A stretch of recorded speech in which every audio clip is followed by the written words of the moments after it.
fala. Geralmente sou o cara que tô ali nos bastidores, falando nas entrevistas, né? Eu tenho as ideias, mas se o presidente não aprovar, o negócio não vai. Então ele me dá carta branca, ó, presidente, posso fazer isso? E com o Elinho foi assim. Eu lembro que quando tinha parceria dentro do Corinthians, agora eu vou falar um pouquinho, você só escuta. Eu tô aqui. Ele vai querer falar o programa todo. Vai que eu vou pro banco. E aí, pra dar um exemplo, né? Assim, cara, a gente sentava, igual nós estávamos aqui no Corinthians, e falava, caramba, meu, imagina se isso, olha só, imagina se a torcida do Corinthians viesse assistir um jogo dos meninos. Nossa. Pô, imagina se tivesse uma torcida organizada, fiel Down, né? A gente sonhava assim, mas era um sonho. Fiel Down, top, hein? Mas era um sonho que a gente falou, o Elinho, é um sonho, mas a gente pode buscar, cara. Você vai dar certo ou não? Né? Eu nunca me imaginei trabalhar com os atletas com deficiência. Eu acho que Deus me escolheu. Acho não, Deus me escolheu, me colocou na hora certa, porque eu parei de jogar futebol profissional em 2005. Deus faz certo 2005. por linhas tortas. Porque se Deus soubesse, ele não tinha posto esse cara do meu lado, não. Nem esse aqui, cara. Porque, mais assim, bonzinho, mais legalzinho, você sabe Maleável, que eu né? então, assim, 2005, eu voltei do Canadá. E ainda na época o Márcio Bittencourt, né, tava tampão naquela época, né? Mandava o treinador embora. E aí eu cheguei a falar com o Márcio, né? Falei, ô Márcio, me dá uma oportunidade aí, voltei do Canadá, joguei no clube, tal, assim.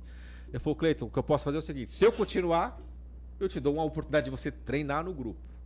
Se vai virar ou não é uma outra história, beleza? Aí ele acabou não ficando, né? E aí ele não assumiu, preferiu sair na época. E aí eu falei, agora eu quero descansar, não vou mais jogar. Eu tava com problema no tornozelo, então assim... Enfim, falei, era a oportunidade que eu tinha, real era voltar pro Corinthians, acabou não dando certo, falei, agora também não quero mais saber. Não sabia nem o que eu ia fazer, então foi questão assim de meses. As coisas foram acontecendo.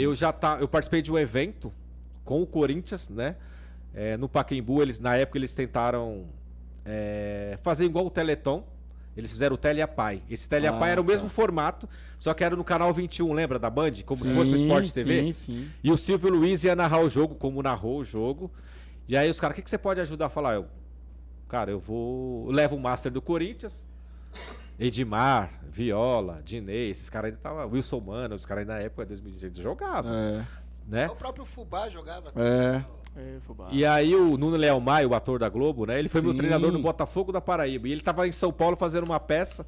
Eu falei, pô, Nuno, você não quer jogar? E chamamos o Nuno Leal Maia e eu chamei a Gaviões da Fiel pra tocar depois no estádio. E aconteceu.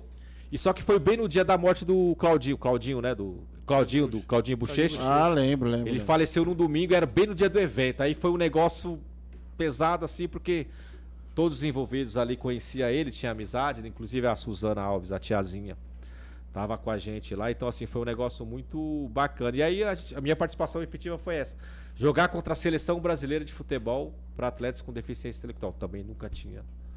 E para minha surpresa foi 5-2 para a seleção. Oxe. Eu falei, esses caras não são deficientes. Eu não tinha noção do que era. Eu falei, não, é impossível. É impossível. Eu falei, não, os caras não jogam assim, então, porque eu não tinha noção. Então, para quem tá em casa, quando você fala de deficiente, as pessoas olham, é o cadeirante, é o amputado, é o cara que não tem a perna, não tem um braço. Essa é a visão quando você fala em deficiente. É o cara que depende de todo mundo para poder fazer alguma coisa. Então, imagine em 2005, essas informações ainda é lenta ainda. As pessoas conhecem mais hoje. Paralimpíadas, né? Você consegue ver os atletas de alta performance. Mas imagina em 2005, ainda não tinha tudo essa informação. Existia, mas não tinha essa informação. Você só ouvia falar de deficientes quando era Paralimpíadas. E mesmo assim era o amputado, era o físico, era o cego, né? O visual. O intelectual, se você colocar aqui no nosso meio o alta performance, você não consegue perceber, visivelmente. Como que é diagnosticado o atleta intelectual? Então, tem uns exames, né? Tem uns laudos médicos, tem uma prova que eles preenchem, aí até 75, o QI 75 para baixo ele é considerado um deficiente intelectual. Entendi. Na saúde parece que até 77, uma margem assim. Para o esporte até 75. Poxa. Né? E assim, o Messi é autista. Aí. Ele poderia jogar contra a seleção brasileira, por exemplo, de alto nível. Eu tenho atletas hoje na seleção brasileira que poderia ser titular do Corinthians. Aí. Sério? Sem mentira nenhuma. Caramba, poderia ser titular do Corinthians. Eu viajei para o Trissome Games, foi como assistente do futsal. E aí bateram na minha porta, cara, sem mentira nenhuma. E o Dé, que é um atleta, hoje ele já tá com mais idade, né? Mas na época ele jogava por Cubatão. E o Dé não foi porque ele tava machucado, né? E ele acabou não viajando para a Itália. E foi a minha primeira viagem como deficiente intelectual do futsal convencional. Fui como assistente técnico. O cara bateu na minha porta, era o cara do Paris Saint-Germain. ele me perguntando, né? Cadê o baixinho? Né? Eu falei, é o Dé. Ele não veio. O Paris Saint-Germain queria contratar ele. Olha, mano. Pra jogar futebol. Aí a família não deixou, enfim. Tem todo aquele processo familiar. Né? E um outro caso também, nós fizemos um evento de seleções. Seleção paulista, seleção carioca, pernambucana, enfim. E tinha um atleta volante que jogava pela seleção de Pernambuco. E ele foi fazer um teste no... Pô, não sei nem se eu posso falar o time depois da processo. Um time do Nordeste, um dos melhores times, tá? Eu não vou falar porque vai saber o que acontece hoje. É um que time você fala. Lá. É um time. É um dos primeiros times de Pernambuco, tá, pessoal? Ah, legal. E ele fez a peneira e ele passou. Então ele ficou uma semana e o treinador deu o contrato para ele. Falou: seu contrato, você vai já jogar o campeonato, né, pernambucano, leva para sua família e me traz na segunda-feira tudo assinado bonitinho. Quando chegou na segunda-feira, ele trouxe o contrato em branco. O cara, mas como assim? Contrato em branco e tal? Professor, não sei ler. E minha família também não sabe ler. Você não estuda? Estuda. Onde você estuda? Estuda na PAI. E ali o clube mandou ele embora. Diagnosticou meio que... Falou, ele tem deficiência. Então, assim, é um processo. O Messi é mais leve, tá? Mas, para quem não conhece a deficiência intelectual, assim, cara, você tem que trabalhar muito. Vou te dar um exemplo também. Num jogo que o atleta era representando o Corinthians, o meu goleiro, ele era do futsal. E eu subi pro campo. E o meu goleiro do campo, Bahia, na época era titular da seleção brasileira. Era titular da seleção brasileira. E aí, eu falei, vamos aquecer. Se aquece mais o titular. Os goleiros se aquecem hoje e tal, mas o titular é um pouco mais forte, né? E aí ele já começou a ficar bravo. Por que só o Bahia aquece? Falei, porque ele é o titular. Não sei o que, não sei o que. Tá, deu uma bronca nele ali. Falei, é assim que funciona. E aí vai começar o jogo, eu olho pro banco assim, cadê o meu goleiro? Ixi. Tirou a roupa. Tava na arquibancada, tirou a camisa, com a camisa abandonou. Assim, sentado. Aí eu falei pro meu assistente, assume aí. O juiz nem tinha começado o jogo, cara. Falei, vai pro vestiário. E aí, eu falei, me dá sua carteirinha aqui. Peguei a carteirinha do Corinthians na época dele. Peguei e falei, você não merece vestir essa camisa. Você não respeita os seus amigos. Ele olhou pra minha cara assim e comecei a falar alto. E tinha uma porta de madeira, eu dei uma porrada na porta. Se quem viu, falou, tá batendo no moleque, né? Mas ali já foi pra chamar a atenção dele, né? Talvez quem esteja falou, cara, mó ignorante, né? Porra, eu bati na porta, se ele olhou assim, nem meu pai grita comigo assim. Eu falei, não tô gritando com você.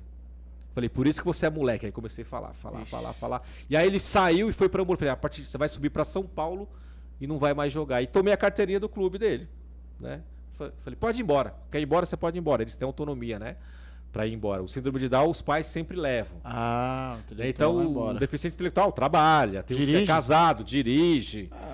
Né? Então, assim, eles têm muito autônomo, né? Mais independente. Né? E aí ele foi pra ambulância, conversar com o cara da ambulância. Aí o cara me mandou uma mensagem. Ele, Cleiton, ele falou assim que vai te denunciar. Ele vai chamar a polícia porque você agrediu ele. Né? Falei, pode deixar, depois a gente conversa. E aí acabou o jogo, né? Nosso time acabou perdendo. E nesse jogo, o meu centroavante quebrou o braço. E aí foi aquela cena, o cara, perdi o meu centroavante e tal, levaram ele para São Paulo. Aí à noite, o atleta veio falar comigo. Professor, desculpa, eu sei que eu estava errado. Então, primeiro, ponto positivo, ele reconheceu que estava errado, né? Falei, legal. E eu falei, e aí, eu posso jogar? Eu falei, não sei se você vai jogar. Não sei se você joga mais comigo, porque você me desrespeitou e principalmente o grupo. E aí, né, já macaco velho na história, o que eu fiz? Falei, vou jogar a responsabilidade pro grupo. Não importa se eles têm deficiência intelectual. Chamei o grupo, falei, pessoal, aconteceu isso, vocês viram o que aconteceu. Isso aí. Ele gosta. Vocês aqui decidem se ele vai continuar no grupo ou não. Jogou na rede, jogou na rede. Né? E aí, o pessoal reunido, aí eu vi eles tudo lá, sabe, se sentindo importante no sentido, precisamos tomar uma decisão. E aí eu só ouvi, não, mas ele é bom, cara, a gente precisa dele. Se o Bahia se machucar, quem vai pegar no gol? Eles começaram a entender o que é o futebol, o processo de um grupo, sabia que o atleta tinha errado, e o atleta também reconheceu. Falei, é um processo, pra mim também, é um laboratório pra mim saber se realmente eu tô certo, se eu preciso mudar alguma coisa. E aí foi feito, né? Aí à noite, reuni pré-eleição, falei, e aí pessoal, o que vocês decidiram? Mas eu falei, bom, o que eles decidiram eu tenho que acatar, independentemente se vai mandar embora. Eles, é o grupo. É o grupo, né? Não posso falar, não, vamos dar mais uma chance. Não, que vocês Eu tentei derrubar ele aí, não consegui. Deu. Cara, ele, não, professor, vamos dar uma oportunidade, primeira vez que ele errou, né? Aí a gente conversou com ele também, explicou que o conceito é assim, ele entendeu.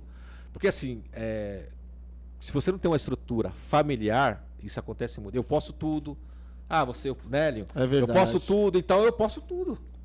Né? Não tem ninguém pra falar, meu, tá errado. A família já tem aquele negócio, ele tem uma deficiência, então ele pode. Verdade. Passa a mão, deixa ele. Tipo, desconsidera, ele falou isso porque ele tem deficiência. Mas se você não cobrar, ele vai fazer sempre.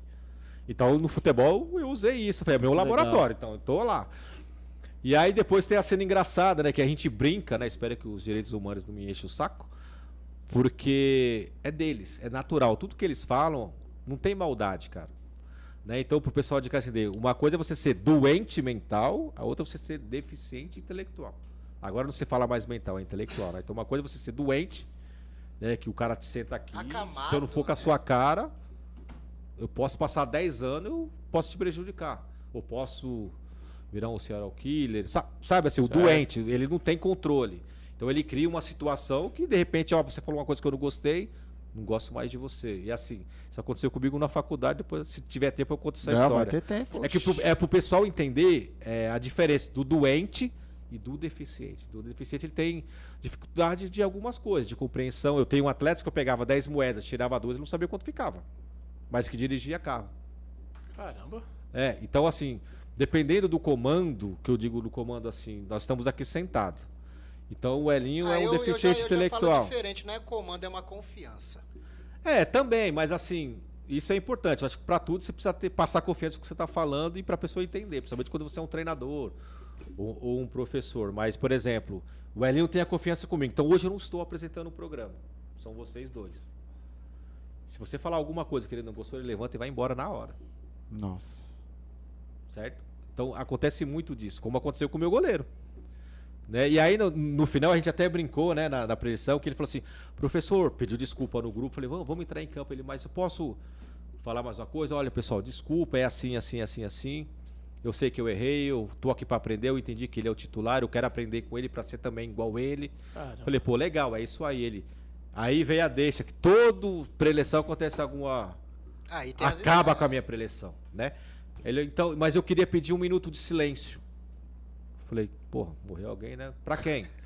Pro nosso amigo que quebrou o braço. Puta, aí a resenha, todo mundo começou a dar risada.